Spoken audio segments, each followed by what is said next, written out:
Good morning class. जय श्री राम। आज है 19 मार्च 2026 और आज हम पढ़ने वाले हैं 19 मार्च 2026 का करंट अफेयर। ध्यान रखना बेटा, आपको छापते हुए पढ़ना है, थी ना, छापते हुए पढ़ना है, बिल्कुल नोट बनाते हुए पढ़ना है आपके लिए, क्योंकि इस क्लास के अंदर जो आपके क्वेश्चन है उसमें से 100% आपके एग्जाम में कोई ना कोई एग्जाम में क्वेश्चन आने वाला है, ये ध्यान रखना है ना। स्टार लगाते हुए पढ़ना है आपके लिए। चलिए स्टार्ट करते हैं बेटा। पहला क्वेश्चन है, हाल ही में आयुध निर्माणी दिवस 2026 कब मनाया गया? अभी हाल ही में आयुध निर्माणी दिवस कब मनाया गया है ना? अभी हाल ही में आयुध निर्माणी दिवस मनाया गया बेटा 18 मार्च को। कब मनाया गया?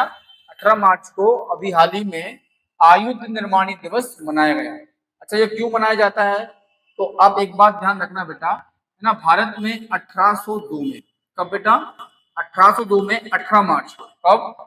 18 मार्च 1802 में भारत का पहला, ना, भारत का पहला आयुध निर्माणी, क्या आयुध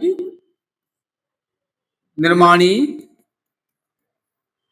आयुध निर्माणी इकाई जो है आपकी, उसमें उत्पादन चालू हुआ था। क्या हुआ था? उत्पादन चालू हुआ था, आपको ध्यान रखना है, ठीक है ना।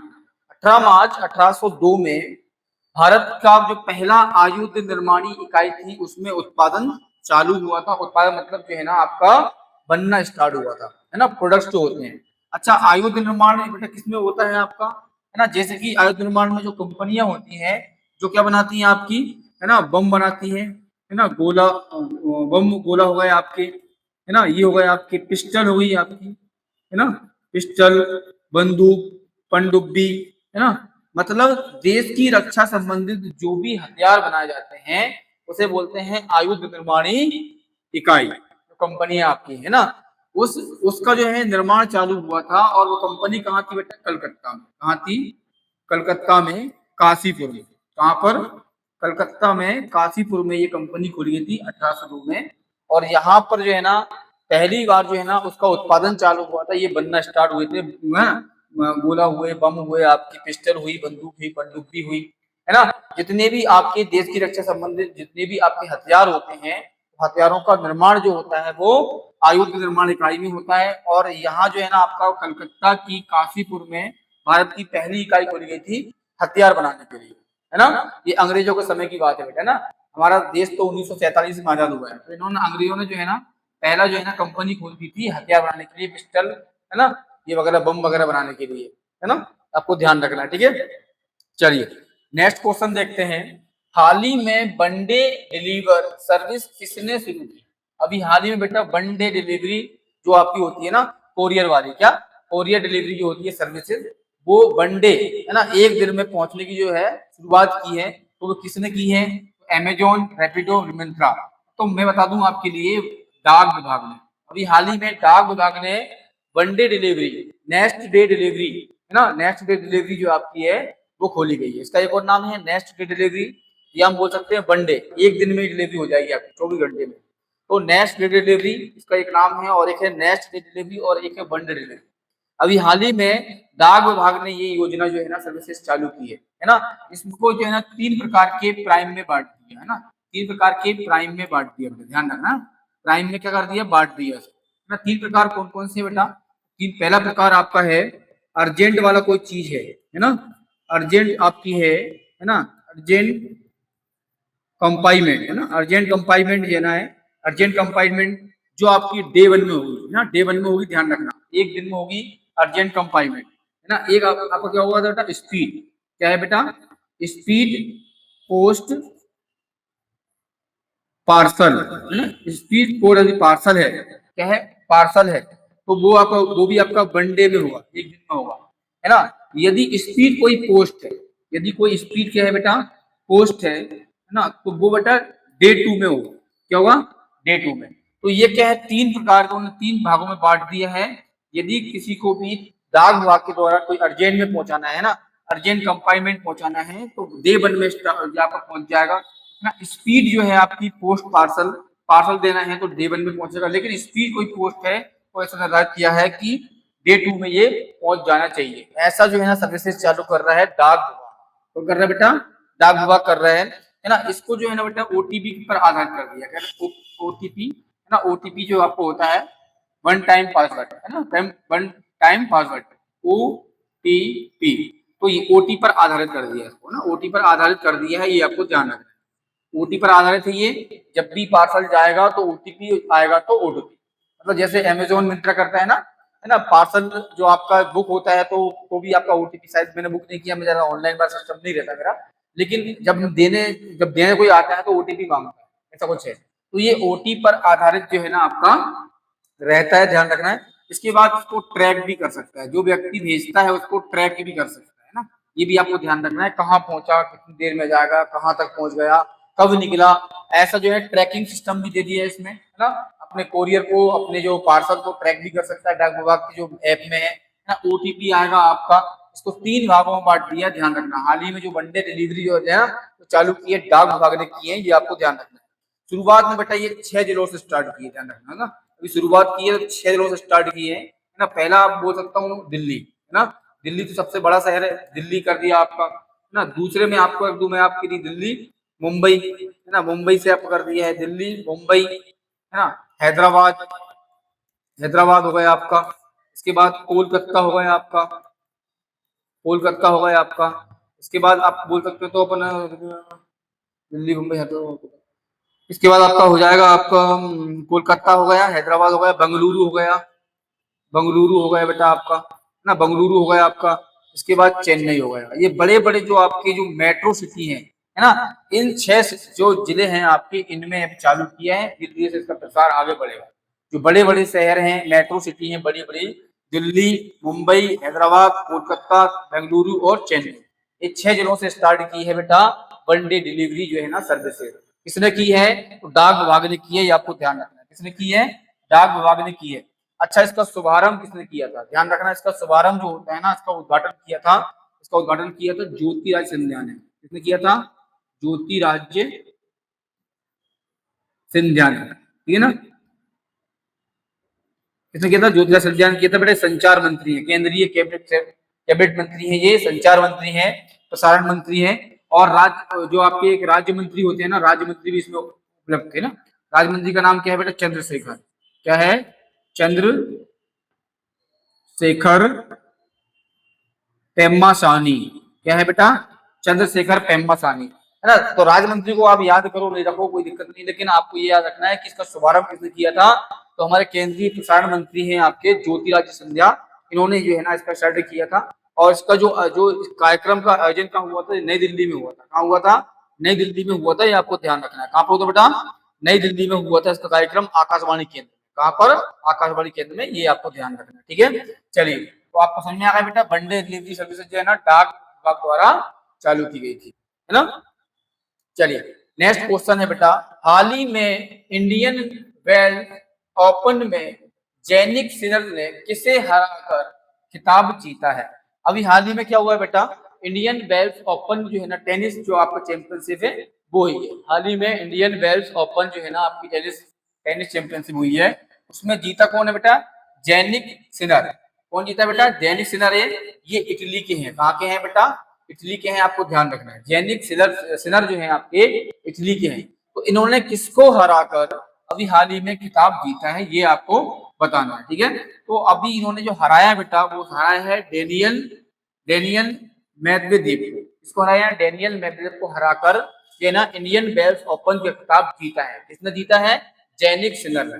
बहुत इंपॉर्टेंट है बेटा, स्टार लगा के आईएमपी लगा लो इसको, ठीक है ना। बहुत इंपॉर्टेंट क्वेश्चन है ये, आपका आता ही है एग्जाम में। अभी हाल ही में इंडियन वेल्स ओपन में जैनिक सिनर, जो कि इटली के रहने वाले हैं, इटली खिलाड़ी हैं, टेनिस खिलाड़ी, इन्होंने किसे हराकर खिताब जीता है? तो डेनियल मेदवेदेव को हराकर इन्होंने जो है अभी हाल ही में खिताब जीता है। अच्छा, डेनियल कहाँ के हैं बेटा? तो ये डेनियल है रूस के खिलाड़ी। कहाँ के हैं? रूसी खिलाड़ी हैं, ये रूस के खिलाड़ी हैं, डेनियल मेदवेदेव, है ना। इनको हराकर जैनिक सिनर ने अभी हाल ही में खिताब जीता है इंडियन वेल्स ओपन, है ना, टेनिस खेल, ठीक है ना। अभी हम बात करें बेटा, ये तो पुरुष का हो गया, ये किसका हो गया? पुरुष का हो गया, ध्यान रखना, ठीक है ना, ये पुरुष का हो गया। वही हम महिलाओं की बात करें तो महिलाओं में किसने जीता है? तो आरेना सवालेंगा, है ना, ये इन्होंने बेटा महिला में जीता है, ये ध्यान रखना है। महिला में किसने जीता है? तो महिला में जीता है ना आरेना सवालेंका, है ना। ये कहाँ की खिलाड़ी है बेटा, ये बेलारूस की, कहाँ की है, बेलारूस की खिलाड़ी है, ये आपको ध्यान रखना है, ठीक है ना। बेलारूस की खिलाड़ी है आरेना सवालेंका, है ना। इन्होंने एलिना रायवाकिना को हराया है। किसको हराया है, एलिना रायवाकिना को हराकर इन्होंने जो है ना महिलाओं में खिताब जीता है, महिलाओं में खिताब जीता है, ध्यान रखना। किसने जीता है बेटा, ये इंडियन वेल्स ओपन जो है ना महिलाओं में अरेना सवालेंका ने जीता है। ये बेलारूस की खिलाड़ी है, इन्होंने किसको हराया है, एलिना रायवाकिना को हराया है, ये आपको ध्यान रखना है। ये विश्व की टॉप 1 खिलाड़ी है ना, टॉप 1 खिलाड़ी है, मतलब रैंकिंग में ये है ना क्या है बेटा, नंबर 1 खिलाड़ी है टेनिस अभी हाल ही में, है ना। ये आपको ध्यान रखना है। टेनिस की विश्व की सबसे टॉप 1 खिलाड़ी टेनिस कौन है बेटा, तो ये है आरेना सवालेंका है। और ये 2025 के अंतिम में जो है ना टॉप रैंक पे आई और अभी भी टॉप रैंक पे चल रही है ना। ये टॉप टॉप खिलाड़ी है, ये विश्व की सबसे ऊंचे स्तर पर फर्स्ट रैंक पर चल रही है, ठीक है ना। अच्छा, ये हुआ कहाँ था बेटा, ये हुआ था अमेरिका के कैलिफोर्निया में। कहाँ हुआ था, अमेरिका के कैलिफोर्निया में हुआ था। कहाँ हुआ था, कैलिफोर्निया में हुआ था, फोर्निया में। कहाँ हुआ था, कैलिफोर्निया में हुआ था इसका आयोजन। कुछ क्वेश्चन पूछ लेता है कि इंडियन वेल्स ओपन जो है ना इसका आयोजन कहाँ किया गया था, है ना। तो किसने कहाँ किया गया था बेटा, अमेरिका के कैलिफोर्निया में किया गया था। इसमें जो मेंस जो पुरुष जो टेनिस खिलाड़ी जो खिताब जीता है इंडियन वेल्स ओपन, तो जैनिक सिनर ने जीता है, ये इटली खिलाड़ी है। इन्होंने किसको हराया है, तो डेनियल मेदवेदेव को हराया है। वहीं महिलाओं में खिताब किसने जीता है, तो आरेना सवालेंका ने जीता है। ये बेलारूस की खिलाड़ी है, ये महिला की अभी हाल ही में विश्व में नंबर 1 खिलाड़ी है ना अभी हाल ही में, है ना। और आरेना सवालेंका ने किसको हराया है, तो एलिना वाकिना को हराया है, ध्यान रखना। जो आरेना आरेना सवालेंका जो है ना बेटा, इन्होंने ऑस्ट्रेलियन, ध्यान रखना, ऑस्ट्रेलियन ओपन भी जीता है, ध्यान रखना ना। ऑस्ट्रेलिया ओपन भी जीता इन्होंने, 2023 में जीता, 2024 में जीता, ठीक है ना। इन्होंने यूएस क्या बेटा, यूएस ओपन भी जीता है, इन्होंने यूएस ओपन भी जीता है ना। कब जीता है बेटा, 2024 में। कब जीता है, 2024 में। ये आपको ध्यान रखना है, बहुत इंपॉर्टेंट है। क्लियर है, तो एक बार समझ लो, ये 100% क्वेश्चन आने वाला है, या तो पुरुष से पूछेगा या महिला से पूछेगा, किसी ना किसी एग्जाम में आने वाला है, ठीक है ना। क्लियर है, ये आपको ध्यान रखना है। अभी हाल ही में जो है पूछने वाला है क्वेश्चन, किसी ना किसी एग्जाम में पूछ लेगा। तो हाल ही में इंडियन वेल्स ओपन जो है ना जैनिक सिनर ने जीता है पुरुष में, और महिलाओं में जीता है आपका आरेना सवालेंका, ठीक है। पुरुष ने जो हराया है बेटा वो तो डेनियल मेदवेदेव को हराया, और महिला ने हराया है एलिना रायवाकिना को, ठीक है। आरेना सवालेंका बेलारूस की खिलाड़ी है, ये टॉप 1 खिलाड़ी है, ध्यान रखना, ठीक है। टॉप 1 खिलाड़ी है, ये आपको ध्यान रखना, ठीक है। चलिए नेक्स्ट क्वेश्चन देखते हैं बेटा, हाल ही में किस अभिनेत्री का निधन हुआ है। तो हाल ही में अभी एक अभिनेत्री का निधन हुआ है बेटा, उनका नाम है नवनीत बहल, है ना। नवनीत बहल जो है ना आपका, उनका निधन हुआ है, ये आपको ध्यान रखना है, ठीक है ना। हाल ही में नवनीत बहल का निधन हुआ है, ये आपकी अभिनेत्री थी, इनका हाल ही में निधन हुआ है, ठीक है ना। ये आपको ध्यान रखना है बेटा, ठीक है। और इसके बाद आपको ये भी ध्यान रखना है बेटा, मतलब जो है ना नवनीत बहल जो है ना, इन्होंने जो है ना काफी जो है हद तक अपनी जो है मतलब अभिनेत्री का किया है इन्होंने ना। परिंदों को नहीं दी जाती तालीम उड़ानों की, परिंदों को नहीं दी जाती तालीम उड़ानों की, वो खुद तय करते हैं मंजिल आसमानों। परिंदों को नहीं दी जाती तालीम उड़ानों की, मंजिल खुद तय करते हैं परिंदे आसमानों में। चलिए नेक्स्ट क्वेश्चन देखते हैं, हाल ही में किस राज्य सरकार ने अंडे पर एक्सपायरी डेट लिखने का आदेश दिया है, ठीक है ना। अंडा बेटा है ना, एग, तो एग पर भी अब जो है ना एक्सपायरी डेट लिखी आएगी, है ना। तो हाल ही में किस राज्य सरकार ने अंडे पर भी एक्सपायरी डेट जो है ना वो लिखने का आदेश दिया है। और बेटा ये जो है ना आपकी 1 अप्रैल से, कब से, 1 अप्रैल से ये लागू होने वाला है। क्या होने वाला है भाई, आदेश जो कब लागू होगा, 1 अप्रैल से लागू होने वाला है। किस राज्य में होने वाला है, तो बेटा उत्तर प्रदेश में होने वाला है। इसका आंसर क्या है, उत्तर प्रदेश सरकार ने अभी हाल ही में बोला है, आदेश दिया है कि अंडे पर भी एक्सपायरी डेट जो है आपकी वो लिखी होनी चाहिए और 1 अप्रैल से ये आदेश लागू हो जाएगा, क्योंकि दुकानदार जो है ना बेटा ये बोल के भेज देते हैं कि ठीक है, अच्छा है, जिससे व्यक्तियों के स्वास्थ्य पर हानिकारक प्रभाव पड़ता है ना। इसी को ध्यान में रखते हुए है ना सरकार ने बोला कि भैया अंडे का जो है ना आप जो है एक्सपायरी डेट लिखो, क्योंकि अंडे का बेटा ध्यान रखना 30 डिग्री सेल्सियस पर है ना, 30 डिग्री सेल्सियस पर उसको गर्म रखते हैं, सेल्सियस पे उसको रखते है ना, रखते हैं तो बेटा वो है ना 2 हफ्ते तक खाने योग्य रहता है ना, 2 हफ्ते तक खाने योग्य रहता है। यदि अंडे को टेम्परेचर में रखा जाए 30 डिग्री सेल्सियस में तो 2 हफ्ते तक उसको खा सकते हैं। वहीं यदि हम 2 से 8 डिग्री सेल्सियस को रखते हैं है ना, सेल्सियस पर उसे रखते हैं है ना, रखते हैं तो ध्यान रखना बेटा वो 5 हफ्ते तक खाने होता है, 5 हफ्ते तक उसको खा सकते हैं आप है ना, स्वास्थ्य पर हानिकारक प्रभाव नहीं पड़ेगा है ना। तो क्या है अंडे का टेम्परेचर भी बहुत मायने रखा है, टेम्परेचर यदि उसमें हाई में रखोगे तो उसके अंदर जल्दी से बच्चा आ जाएगा, जल्दी से क्या जाएगा बेटा उसमें जीव हो जाएगा है ना, और वो क्या है कि हानिकारक जो है ना आपका प्रभाव पड़ता है बॉडी के अंदर से खाने से। तो उसको टेम्परेचर यदि अंडा जो है ना 30 डिग्री सेल्सियस पे यदि कहीं दुकान गर्मी में बिक रहा है, गर्मी में 30 डिग्री चाहिए रहता ही है, तो वो क्या है 2 हफ्ते तक ये अंडे खाने योग्य रहेगा, 2 हफ्ते के बाद वो क्या खराब हो जाएगा, उसको खाने से शरीर पर हानिकारक प्रभाव पड़ सकता है। वहीं हम यदि ठंड के मौसम में देखेंगे, ठंड के मौसम में तो उसको 5 हफ्ते तक अंडे खा सकते है ना। इस प्रकार से आपको ध्यान रखना है कि सरकार जो है ना आपकी जो उत्तर प्रदेश सरकार है उसने अभी हाल ही आदेश दिया है कि अंडे पर भी आप क्या रखो बेटा एक्सपायरी डेट लिखो, ठीक है। चलिए नेक्स्ट क्वेश्चन देखते हैं। हाल ही में पश्चिम बंगाल के नए मुख्य सचिव किसे नियुक्त किया गया है? अभी हाल ही में पश्चिम बंगाल के नए मुख्य सचिव किसे नियुक्त किया गया है ये आपको ध्यान रखना है बेटा ना। तो अभी हाल ही में जो है ना आपका पश्चिम बंगाल के नए मुख्य सचिव बने हैं दुष्यंत नारियाला। कौन बने हैं बेटा? दुष्यंत नारियाला जो है ना अभी हाल ही में ही है ना पश्चिम बंगाल के नए मुख्य सचिव बने हैं। कौन बने बेटा? मुख्य सचिव बने, ये ध्यान रखना है ना। तो इन्होंने किसका स्थान लिया है ये आपको ध्यान रखना है ना। इन्होंने स्थान लिया बेटा नंदिनी चक्रवर्ती का।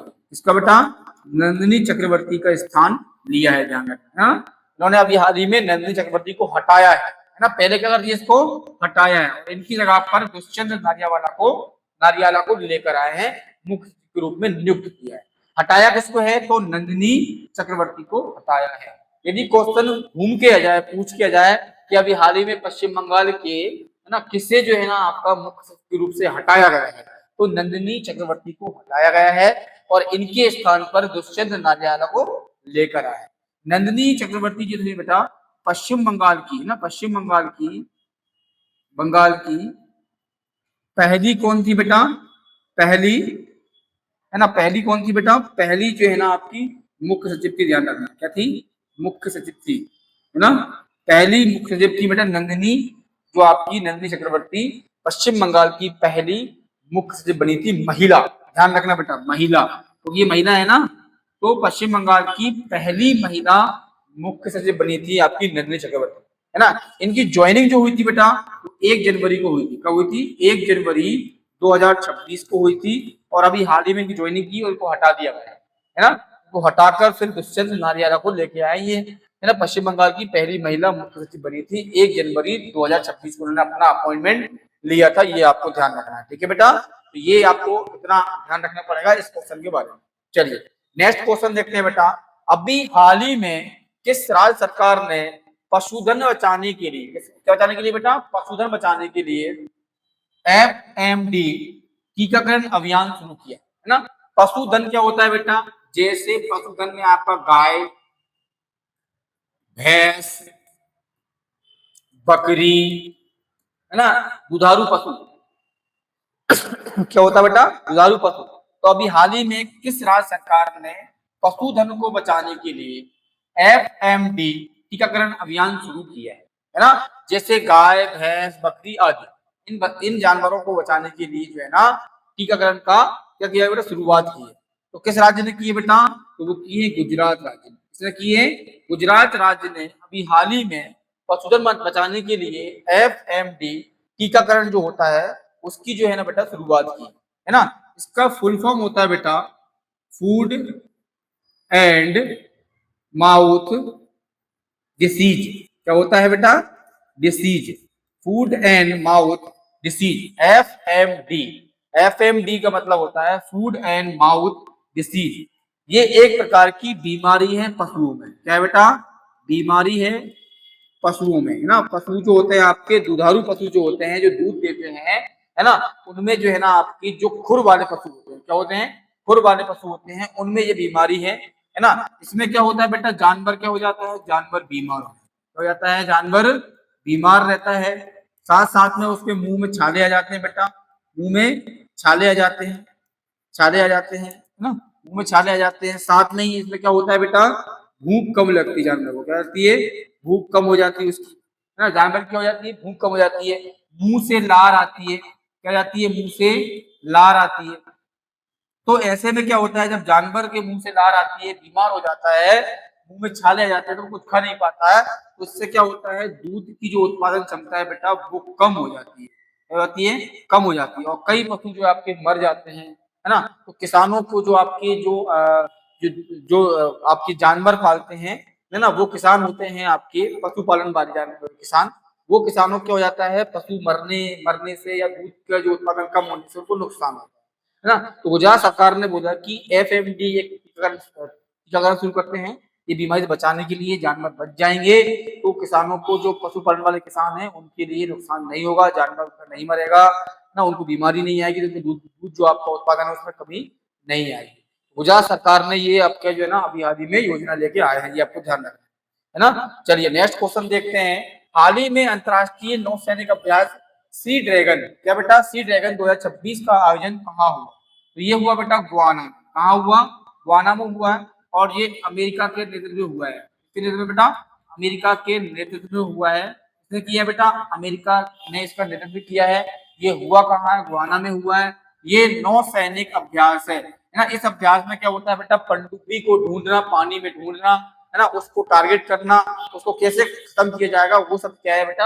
अपनी नौसेना जो है ना आपकी, वो देख रही है उसमें, है ना। समुद्र में जो पनडुब्बी होती है उसको खोजना, उसको टारगेट करना, है ना, उसको नष्ट करना, खत्म करना काम जो है ना, उसको ऐसा मतलब अभ्यास किया गया है नौसैनिक अभ्यास में, सी ड्रैगन में, है ना। ये बहुराष्ट्रीय क्या है बेटा? बहुराष्ट्रीय, बहुराष्ट्रीय क्या है बेटा? बहुराष्ट्रीय सैनिक अभ्यास है ना। नौ सैनिक, है ना, सैनिक अभ्यास है, आपको ध्यान रखना है। और कौन सा है? नौ सैनिक अभ्यास है, बहुराष्ट्रीय।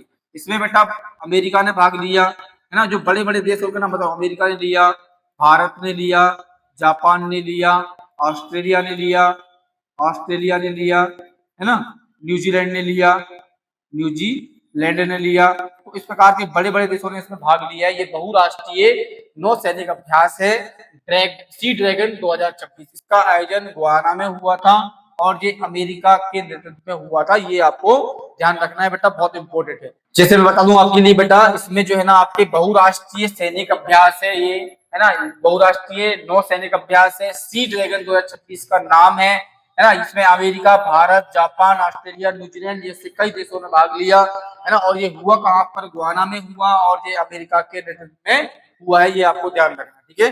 नेक्स्ट क्वेश्चन देखते हैं। हाल ही में किस राज्य सरकार ने Shri Tegh Bahadur world class university विधेयक पारित किया है? अभी हाल ही में किस सरकार ने Shri Tegh Bahadur world class university विधेयक को जो है पारित किया है? तो वो किया है बेटा पंजाब सरकार ने। अभी हाल ही में पंजाब सरकार ने, है ना, Shri Tegh Bahadur world class university का विधेयक पारित किया है। इनका इनका जो है ना आपका, इनका जो है ना उद्देश्य है बेटा, जो आपकी जो है ना साइबर जो आपको होते हैं, साइबर सुरक्षा, साइबर सुरक्षा संबंधित जो है ना उनकी पढ़ाई करवाई जाएगी, है ना। साइबर सुरक्षा संबंधित पढ़ाई करवाई जाएगी बच्चों के लिए, है ना। साइबर सुरक्षा संबंधित पढ़ाई करवाई जाएगी, है ना। रक्षा संबंधित पढ़ाई करवाई जाएगी, रक्षा संबंधित पढ़ाई जाएगी। एरोस्पेस, है ना, एरोस्पेस संबंधित पढ़ाई करवाई जाएगी बच्चों के लिए, है ना। इसके बाद आपकी आएगी बेटा क्वांटम, क्वांटम कंप्यूटिंग, कंप्यूटिंग जो है ना इसकी पढ़ाई करवाई जाएगी। मतलब कुल मिला के जो है बेटा, ये टेक्निकल क्षेत्र, क्या है बेटा? टेक्निकल, टेक्निकल क्षेत्र के लिए पढ़ाई करवाई जाएगी। ये आपकी प्रौद्योगिकी यूनिवर्सिटी रहेगी, आपकी क्या रहेगी? प्रौद्योगिकी रहेगी आपकी। इसमें आपकी टेक्निकल जो है ना आपकी रहेगी। इसमें आपको साइबर सुरक्षा, रक्षा संबंधित, एरोस्पेस, क्वांटम कंप्यूटिंग जो आपकी जो है ना कोर्सेज वगैरह होंगे इसमें। ऐसा सरकार ने ये है ना बनाया है कि हम इस उद्देश्य से Shri Tegh Bahadur world class university को जो है ना विधेयक को पारित किया सरकार ने, ठीक है ना। ये आपको ध्यान रखना है, ये पंजाब सरकार ने किया है। वही हम बात करेंगे नेक्स्ट क्वेश्चन की, ओडिशा का कौन सा गांव पहला स्मार्ट गांव बनेगा। ओडिशा राज्य का पहला कौन सा गांव है जो क्या बनेगा बेटा, स्मार्ट गांव बनने वाला है। क्या बनने वाला है, स्मार्ट गांव, है ना। तो ये बनेगा बेटा कुसुनपुर। कौन सा बनने वाला है, कुसुनपुर उड़ीसा का जो है वो स्मार्ट गांव बनने वाला है। ये केंद्रपाड़ा जिले में है। कहां पर बेटा, केंद्रपाड़ा जिले में है। और ये उड़ीसा का पहला क्या बनने वाला है बेटा, पहला बनने वाला है स्मार्ट गांव। ये आपके लिए ध्यान रखना है, बहुत इंपॉर्टेंट क्वेश्चन है ना, उड़ीसा से आपका। चलिए तो इसके बाद अपन देखेंगे बेटा आगे, ध्यान रखना है आपके लिए। तो ये क्लास आपकी बेटा यहीं पर क्या हो जाती है, क्लोज हो जाती है। अब जो है ना आपका जितना भी मैंने पढ़ाया है वो नोट्स को आप कवर कर लेना। किसी भी एग्जाम में आप बैठोगे तो आपको जो है ना मेरी क्लास से क्वेश्चन देखने को मिलेंगे, ये मेरा आपसे मेरा विश्वास है। और आप मुझसे खुद बोलोगे अगर सर आपके क्वेश्चन पढ़ाए हुए आए थे, है ना। ये आपको जो है ना, ये आपकी जो है ना आईएमपी लेके आता हूँ बेटा। सभी पढ़ाने का मेरा कोई ऐसा उद्देश्य नहीं है कि आज 10 क्वेश्चन है 10 से पढ़ा दूं, नहीं। जो आईएमपी एग्जाम पॉइंट से रहते हैं मैं वही पढ़ाऊंगा आपके लिए, ये मेरा वादा है। मैं ज्यादा आपको बहुत ज्यादा फोकस नहीं करूंगा कि 25 क्वेश्चन पढ़ा दिए, नहीं। 5 से 7 क्वेश्चन बहुत ज्यादा है। 5 क्वेश्चन पढ़ना है हमारे लिए, 5 से आपको जो इंपोर्टेंट है जो एग्जाम में आने वाले हैं वही पढ़ना है। अब मिलेंगे नेक्स्ट क्लास में अपन। जय श्री राम।